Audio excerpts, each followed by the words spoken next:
Primeiro lugar, educação. Bom dia, boa tarde, boa noite. Dependendo de quando você estiver vendo esse episódio. Em segundo lugar, bem-vindo ao canal Preso na Língua para a gente dar uma olhadinha na poesia.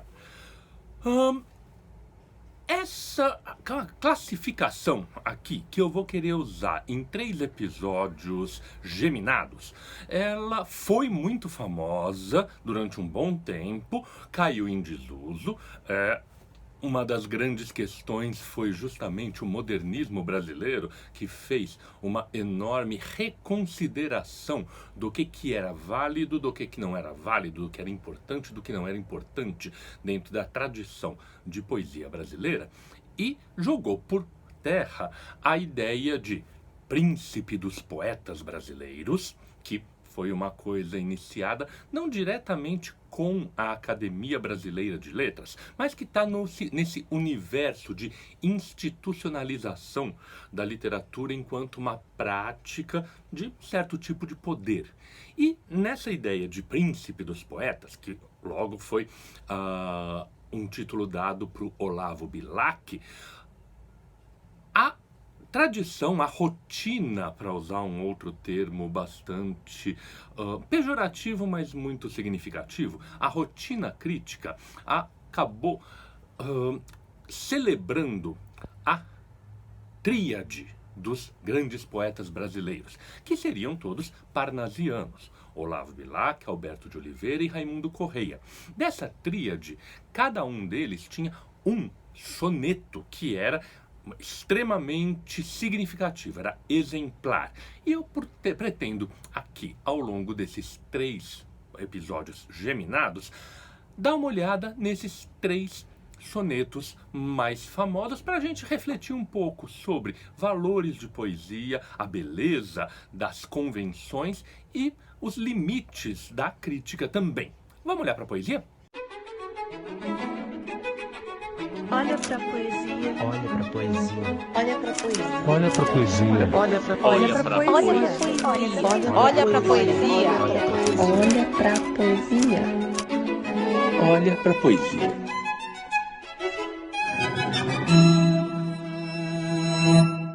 Então, a chamada tríade dos grandes poetas brasileiros, Olavo Bilac, Alberto de Oliveira e Raimundo Correia, geralmente era também subqualificada no sentido de que, sim, grandes são os poetas, mas o maior soneto da língua portuguesa, um dos mais perfeitos, seria o do segundo lugar, do Alberto de Oliveira, o Vaso Grego, que é um soneto absolutamente exemplar a respeito das ideias, dos princípios e das práticas do que era o parnasianismo literário.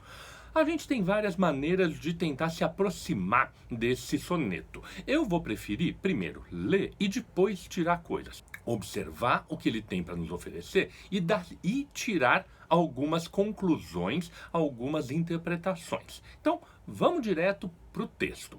Esta de áureos relevos, trabalhada de divas mãos, brilhante copa, um dia, já de aos deuses servir como cansada, vinda do Olimpo, a um novo deus servia.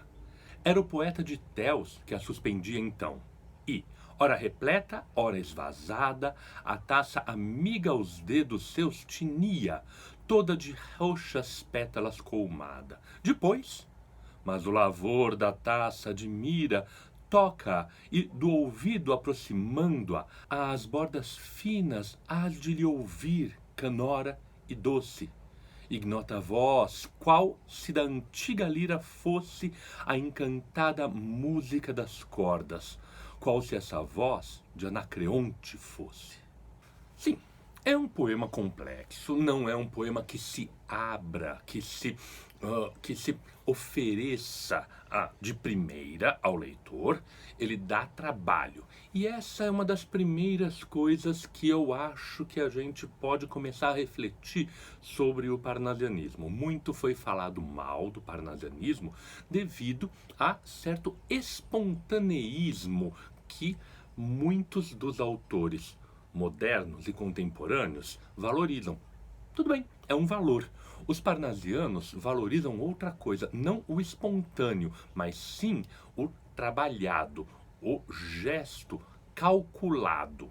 Por isso, de um lado, eles são mais elitistas, porque eles exigem um grande treino para você apreciar todas as sutilezas que o poema tem. Por outro, eles são democráticos no sentido de você não precisa ser uma pessoa especial para apreciar. Você não precisa ser tocado pelas musas ou por Deus. Você senta a bunda na cadeira, estuda e consegue aprender as coisas. É um pouco o que acontece já na primeira estrofe. Ela é difícil porque ela lança mão daquele recurso de construção chamado hipérbato. No português brasileiro, o hipérbato é mais conhecido através do Hino Nacional Brasileiro, cuja letra, não por acaso, é de um poeta parnasiano, o Osório Duque Estrada. Aqui, o que a gente tem? É a apresentação do objeto desse texto, o vaso grego, uma taça grega, uma taça, esta taça que é feita por divas mãos, ela é trabalhada por mãos divinas, que veio do Olimpo e servia a um novo Deus, toda decorada com relevos áureos. Era o poeta de Teos que a suspendia. Referência de cultura, claro, de uma época em que a escola trabalhava muito mais com a cultura clássica do que com as culturas vernáculas. A pessoa que passava pela escola muitas vezes aprendia primeiro o latim. Não era a coisa mais comum, mas sim, as escolas mais sofisticadas ensinavam latim às vezes antes do português, porque o português a gente aprendia em casa e o latim era a língua de cultura. Junto com o latim, todas as referências gregas. E o poeta de Teos, Anacreonte, o poeta da vida, o poeta de espírito epicurista, muito antes do Epicuro existir, era o poeta do vinho, o poeta da vida alegre. Por isso essa taça, que às vezes era esvazada, às vezes cheia, e toda colmada de roxas pétalas, usando inclusive um vocabulário mais antigo, o roxo pelo vermelho. Ela estava toda decorada de pétalas vermelhas, gotas de vinho. Depois, e essa suspensão, essa reticência que deixa vazio, o que poderia acontecer? Nas insinuações, porque muitas vezes os parnasianos não gostam de enunciar tudo, eles gostam de enunciar o material, mas eles gostam de ter certos pudores. Está insinuando o quê? Alguma cena de sexo, alguma cena indecente, porque o poeta de Teos, o poeta do vinho, do amor, acabou de esvazar a taça, acabou de sorver todo o líquido inebriante, e o que ele vai fazer? Fica em suspenso. Não se fala, mas muda a pessoa. O lavor da taça admira. Aqui fica um pouco ambíguo se é o poeta que admira ou se é o imperativo. Tu admira. Isso se resolve alguns versos para baixo, quando diz hás de ouvir. É tu. Nesse momento, a taça saiu do poeta e está na tua mão, leitor. Você pega, toca, ouve ela tinir e pode, quem sabe, reconhecer no tinido uma voz ignota, quem sabe a voz do próprio Anacreonte. Esse é um resumo rápido de o que está sendo dito. Agora, o como. Já tinha chamado a atenção para a questão do hipérbato. Tem essa segunda questão, que é, na divisão formal, os quartetos descrevem a taça e o Anacreonte, os tercetos introduzem um tu, depois dessa suspensão meio insinuante de algum eroticismo.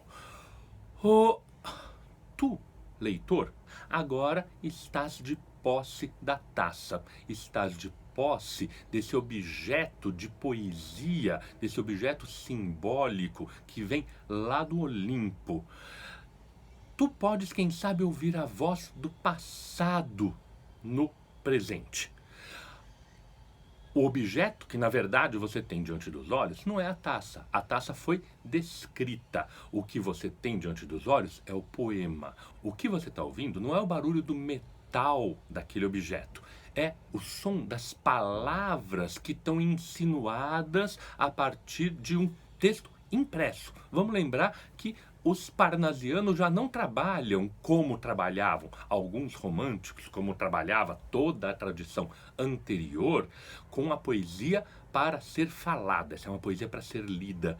A analogia é interessante. Do mesmo jeito que a copa tine e ressoa, quem sabe a voz do Anacreonte, o texto sugere sons para você e quem sabe é o texto que está trazendo a voz do Anacreonte, é o texto que está trazendo a voz da tradição, é o texto que está trazendo uma cultura através dele.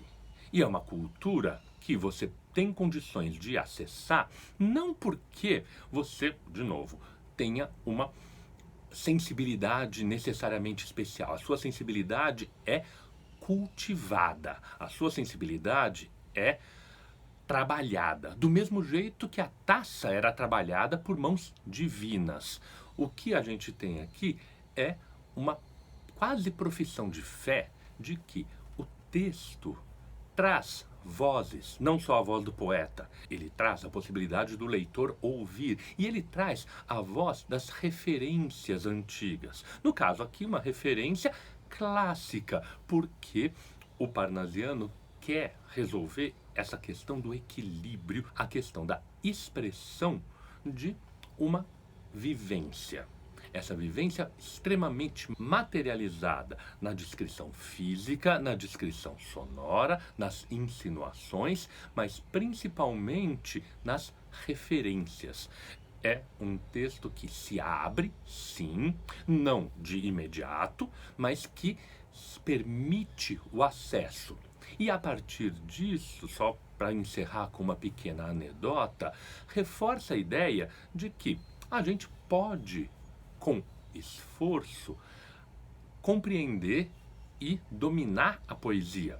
O Alberto de Oliveira conta que quando ele tinha uns 16 anos, e ele tinha um irmão mais velho, de 20 alguma coisa, ele escrevia poesias, o irmão sempre reclamava, então ele tentou aquele recurso muito tradicional que eu já vi gente falando. Ele pegou um poema menos conhecido de um poeta também razoavelmente obscuro, um soneto, e ofereceu para o irmão como se fosse dele. O irmão leu e falou: esse tá bom, faça outro igual. Ele tentou fazer, não conseguiu. O irmão reforçou: tá muito pior do que o primeiro. Aí ele continuou, aí ele insistiu. Fez mais um, o irmão sempre criticando, apontando os erros, e demorou alguns anos para que ele conseguisse atingir aquele nível. Essa anedota é significativa pela ideia de que o trabalho vai dar resultado. O trabalho vai fazer você, aos poucos, dominar uma determinada arte, dominar um determinado métier. E é um pouco também por isso que o parnasianismo acaba sendo, de certa maneira, democrático, e foi muito, muito popular, porque ele permitia a qualquer um que tivesse a disposição de espírito de enfrentar as regras, conseguir fazer alguma coisa de valor objetivamente reconhecível. Você não acredita? Vamos tentar olhar de novo. Olha para a poesia outra vez e veja o que você consegue enxergar de tudo isso que foi mencionado.